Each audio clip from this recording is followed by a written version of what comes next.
Bring in our Ashlyn Mitchell now. Ashlyn, you sat down with the Juvie Court Deputy Director, and they are doing things a little differently in light of these threats.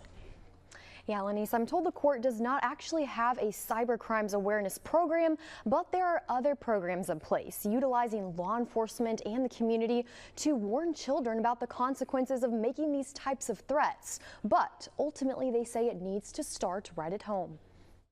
Whatever it is that you think that you're doing in the dark will come to light. Juvenile Court Deputy Director Lawrence Batiste says the mass shooting at a Georgia high school 2 weeks ago is likely a driving factor behind social media threats we've been seeing recently on an almost daily basis. It's pretty typical on the heels of a mass shooting to have that uptick because, again, kids see it as an opportunity that they can get out of school early or maybe shut the school down. He says while the court's goal is to hold children accountable for their actions, prosecutors handle every case differently. If a kid makes a threat and when he or she makes that threat, there's no indication that that child has the ability to potentially carry out that threat, then maybe there's more of a slap on the wrist approach there.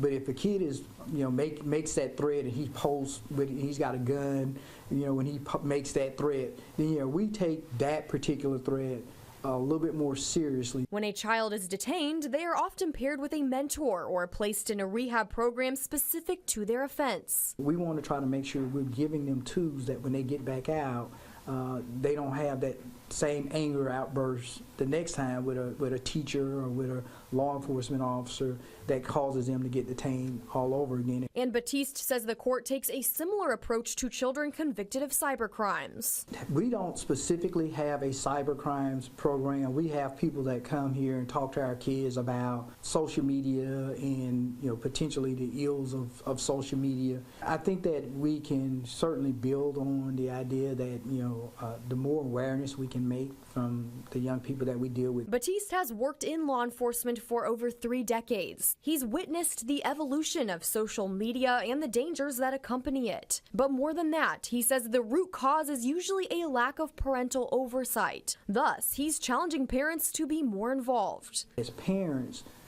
there's a certain amount of responsibility that they are accountable for.